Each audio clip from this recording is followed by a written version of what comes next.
en la provincia de Concepción. Las altas temperaturas que, bueno, Concepción amanece nublado, despeja, llueve, Tropiconce. ¿Qué pasa con estas cosas? Lo que se quiere también abordar este día sábado con diálogos contemporáneos. ¿De qué estamos hablando cuando hablamos de Tropiconce? Para aclarar todo esto nos acompaña desde el Centro EULA Ricardo Barra. Profe, nuevamente un gustazo. Hola, muy buenas tardes a todas y todos los telespectadores. Sí, cuando hablamos de Tropiconce hablamos de un poco lo que estamos viendo el día de hoy, ¿no? Estas extremas temperaturas que probablemente mañana van a resultar en un día un poco más nublado, un poco más frío y a lo mejor algo de garúa. Sí, ahí como se nos viene este sábado, donde va a estar Gladys Vidal, directora del Centro CRIAM, este Centro de Recursos Hídricos para la Agricultura y la Minería. Gladys, un gusto que nos acompañe. Un placer, muchas gracias por la invitación. Y bueno, aquí estamos precisamente para hablar de Tropiconce, en estos diálogos contemporáneos. ¿De qué estamos hablando? Entre el sol y la escasez hídrica. Porque la escasez hídrica hemos abordado en otras oportunidades, Gladys, un temazo que evidentemente desde el CRIAM ahí nos han ayudado también a ir aclarando un poquito este proceso, pero lo que ocurre en este Conce tan variante y los mitos que hay en torno a esto. Exactamente, es que hay que aclarar también que escasez hídrica no es solo falta de lluvia, sino también es gestión del agua. Por ejemplo, en las ciudades tenemos buena gestión porque tenemos empresas sanitarias que tienen un mandato, ¿verdad?, de tener que todos tengamos agua potable. En las zonas rurales eso no ocurre y las zonas rurales las tenemos más deprimidas y las tenemos con todo este sistema bajo estas sequías que estamos viviendo tantos años, más de 10, más de 13, con camiones aljibe. Por lo tanto, escasez hídrica siempre hay que considerar dos cosas: este cambio climático que está haciendo que llueva menos, pero también la gestión, y eso tiene que ver con la institucionalidad. Y lo que significa esta conversación, profe, de acercar esto a la comunidad en general, algo que abordamos constantemente en estas temáticas de la divulgación científica y con expertos, con académicos, académicas, investigadores acá desde nuestra universidad. Sí, yo creo que el valor que tienen estos diálogos es justamente cómo poder transmitir a la comunidad en general con un lenguaje más sencillo, más en términos del lenguaje cotidiano, sí, ¿no? La complejidad que tiene entender fenómenos como el cambio climático, la escasez hídrica y las implicancias que eso tiene para nuestra vida cotidiana y nuestra vida como ciudadanos. Como bien decía Gladys, estamos viviendo un escenario bastante complejo que nunca viene solo. Estos días de altas temperaturas traen algunas consecuencias, sí, sobre la salud de las personas en particular, pero también sobre eventos y fenómenos que empiezan a caracterizarse como fenómenos o eventos extremos, como los incendios forestales, ¿no? Entonces, todo esto que está ocurriendo ahora ha sido ya adelantado por la ciencia y la investigación, que ya se ha hecho incluso en el centro CRIAM, pero en otros centros de la universidad también, que han advertido, digamos, de este escenario climático y que nos tiene que obligar a todos como sociedad, y ahí los ciudadanos, cada uno de nosotros tiene algo que hacer, ¿ya? No solo decir, sino que también hacer para el combate al cambio climático y tener un compromiso quizás más decidido de que este es un problema que nos está afectando a todos, nos afecta a nuestros bolsillos, nos afecta a nuestra economía, afecta a la salud y afecta a los ecosistemas. Sí, lo que significa, Gladys, esto de aportar, y junto a Noelia Carrasco van a estar este sábado, donde vamos a entregar todos esos detalles y más adelante haciendo esa invitación, pero de poder también, como lo señalaba Ricardo, en un lenguaje cotidiano, porque muchas veces están las investigaciones, está el trabajo, pero ¿cómo llevamos esto al común de la gente? Sí. Bueno, esto es algo que nos complica mucho a la gente que estamos en investigación, porque sabemos hablar un lenguaje difícil que no entendemos entre pares, entre científicos, e incluso entre ciertos científicos de unas áreas no entendemos, y cuando nos cruzamos la disciplina del frente tampoco nos entendemos.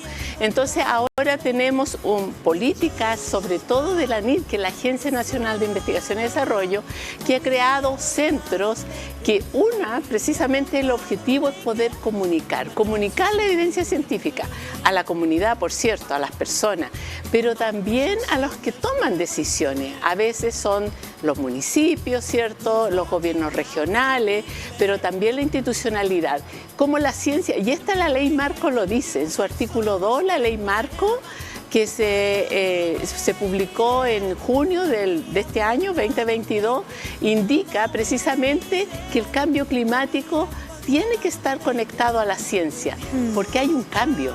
Por lo tanto, la ciencia que teníamos bajo la perspectiva de donde no habían cambios climáticos, como ahora ya lo estamos viendo, significa que tenemos que hacer un aporte, salir de nuestro nicho.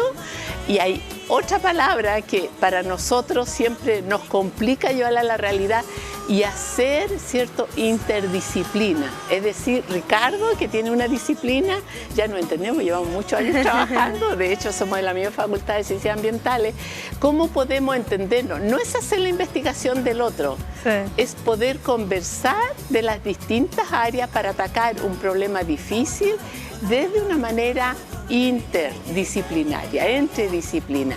Y lo que nos piden estos centros, que precisamente la profesora Noelia es del CR2, que es del Centro de Resiliencia de Cambio Climático, y nosotros somos otro centro FONDAP que es CRIAM, Ricardo es de Leble y somos de Leble, entonces de esa misma facultad. ¿Cómo estos centros pueden comunicar?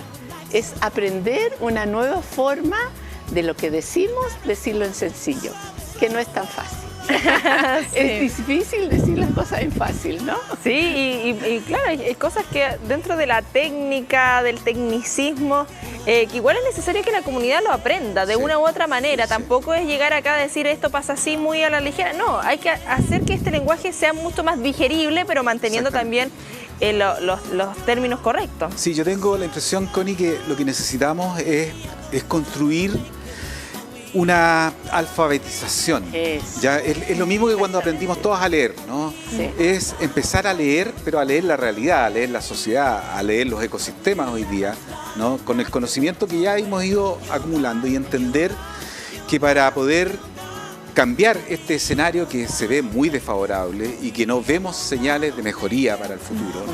Y que por lo tanto significa que probablemente estos eventos que estamos viviendo en estos días van a ser mucho más intensos y peores en cantidad y calidad, podamos de una u otra forma actuar, incentivar a la acción, no solo a preocuparnos, sino que a ocuparnos del problema y de sus causas, porque la causa de esto somos nosotros mismos, con nuestros patrones de consumo, con cómo nos movilizamos, con cómo construimos las ciudades, con cómo se hacen y diseñan las ciudades, y por lo tanto, como muy bien decía Gladys recién, ¿no? Se requiere esta colaboración, que yo creo que es un elemento central. Cuando discutimos del cambio climático, un elemento central es cómo colaboramos como sociedad, y por eso es importante invitar a Noelia, que también ella viene de las ciencias sociales y entiende mucho mejor las capacidades humanas, la colaboración, el establecer confianzas para poder avanzar hacia objetivos mucho más ambiciosos que nos permitan reducir el impacto negativo que está teniendo hoy día el cambio climático en Chile, ¿ya? El tema está en que la gente confunde, digamos, esto de los cambios climáticos de plazo muy corto, como en un día, ¿no es cierto? Pero ¿qué tanto que aumente la temperatura si en la mañana teníamos 14 grados y ahora tenemos 30 o 28, digamos? Se compensa, puede decir claro, uno. puede decir, mira, la tremenda variación de temperatura, pero lo que estamos hablando acá es de cambios de orden mayor que ocurren no a la escala de la ciudad, sino a la escala del planeta, ¿ya? Y que el planeta en promedio aumente 1 grado implica estos cambios que estamos observando en nuestra ciudad, y ya ha sido coloquialmente denominado como tropiconce, ¿no? Esta concepción que se va tropicalizando, que ya no es la ciudad lluviosa, fría de antaño, sino que es una ciudad que hoy día tiene estas olas de calor que son cada vez más intensas, tiene más incendios forestales que los que habían históricamente, ¿no? Y se observa fenómenos que antes no habían sido observados. Sí, ahí va a estar la doctora Gladys Vidal junto a la doctora Noelia Carrasco del Departamento de Ciencias Históricas y Sociales acá en la Universidad de Concepción, además investigadora adjunta del Centro de Ciencias del Clima y la Resiliencia, CR2, como indicabas Gladys anteriormente. Lo que hay en desafíos, no solamente para ustedes, dentro de la academia, que ya han hecho bastante levantando estos datos, viendo qué es lo que está ocurriendo, pero desafíos también como comunidad, dentro de nuestros territorios, porque sabemos que hay diversos factores acá, dentro de los tomadores de decisiones, lo público, lo privado, las universidades por su parte, pero la comunidad sabemos que tiene un aporte y por eso también la invitación es principalmente a aquellas personas a que puedan asistir a esta instancia o ver la transmisión, porque hay cosas que podemos ir haciendo desde nuestra cotidianidad. Efectivamente. Bueno, el cambio climático no es solo del país ni de esta región, es de la Tierra completa, ¿verdad? Y lo que tenemos que buscar, como bien decía Ricardo, es buscar lenguajes, puntos comunes, entender lo que está pasando y cómo nosotros podemos, dos palabras que siempre están unidas al cambio climático, mitigar, es decir, las acciones que hacemos que no generen más gases de efecto invernadero, ¿no? Esa es una cosa. Pero también cómo nos podemos adaptar, es decir, frente a días muy calurosos donde hay mucha radiación, cómo nosotros podemos salir a la calle o cuánto podemos caminar, o cómo, si vamos a nivel un poquito más arriba de planificación, cómo podemos generar ciudades más frescas. Esto en algunos países ya están haciendo circulación o reusos internos en las ciudades, generando más áreas verdes, cambiando lo que se llama infraestructura gris, que es este cemento, ¿cierto? Que cuando nosotros vamos por la calle de O'Higgins como a las 5 de la tarde, el sol es tremendo. Entonces, ¿cómo nos gustaría? Los carreras. ¿Cómo nos gustaría que hubieran más árboles? Sí. O probablemente cómo los edificios se construyeran de una manera distinta. Esto en otros países ya lo están considerando y se están levantando muchas áreas de infraestructura gris, que es el cemento que hemos construido, y cambiándolo por esta nueva infraestructura verde. Y eso significa adaptarnos al cambio climático. Todos estos conceptos son importantes y es por eso que estamos haciendo precisamente estos diálogos contemporáneos en que estamos compartiendo con distintos centros y buscando puntos de encuentro, de conversar, de dialogar. Y yo estoy súper esperanzada de la sociedad. La sociedad creo que entiende mucho más que lo que entienden incluso los investigadores en la universidad, pero probablemente no hemos encontrado los puntos de lenguaje común, ¿no? O los lugares donde podemos conversar. Esta es la invitación, que vengan a este lindo lugar que es la Pinacoteca, sí, que nos encontremos, que conversemos, que veamos este lindo mural, ¿cierto?, del pintor Camarena que está ahí, y que nos dediquemos el sábado, creo que desde las 11:30 hasta la 1, a conversar de estos temas. Seguro van a haber preguntas también del público para compartir y hacer este diálogo contemporáneo de cambio climático. Ahí estamos viendo el afiche y claro, Ricardo, extender esa invitación también. Ahí va a estar moderando esta charla, como indicaba Gladys, de lo que afecta a la ciudadanía común y corriente, porque nos alejamos a veces un poquito de esto. No, pero es que yo no estoy ligada a la ciencia, no me afecta esto, claro, y como que no, claro, a mí no me compete.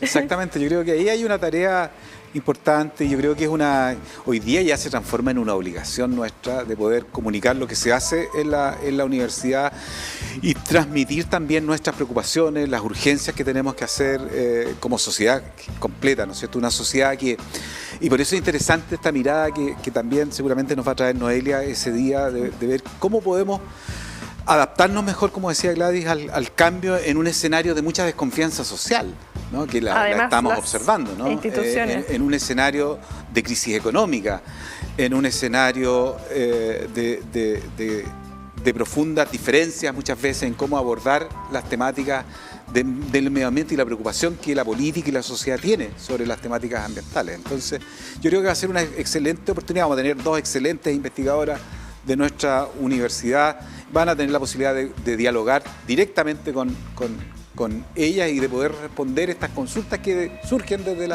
la sociedad. ¿Se va a acabar esto? ¿Hasta cuándo va a ser el cambio climático? ¿O qué tenemos que hacer nosotros como ciudadanos para poder combatir el cambio climático? ¿Hay acciones que sean sencillas, que como ciudadanos podamos emprender para adaptarnos de mejor forma a esta crisis climática que estamos viviendo? ¿Qué podemos hacer? ¿Cuáles son las acciones que nosotros desde la academia podemos o visibilizamos como potenciales, fáciles de implementar y que puedan ayudarnos a salir de esta crisis, de la cual no salimos solos, sino que salimos en conjunto, con todos los otros países del mundo? Exactamente, ahí aparte con dos mujerazas liderando, me encanta también ahí mostrando que están las investigadoras presentes dentro de estas materias, así que desearles el éxito ahí de todo el mundo. Y Gladys, queda pendiente Relatos del Agua, porque acá yo agradezco este calendario con estas bellas ilustraciones sobre este libro de Relatos del Agua, que ahí esperamos coordinar una entrevista prontamente sobre esta temática y cómo van acercándolo también desde está conectado con las sociedades. Es un concurso con todos los ciudadanos y ellos hicieron relatos del agua desde su perspectiva.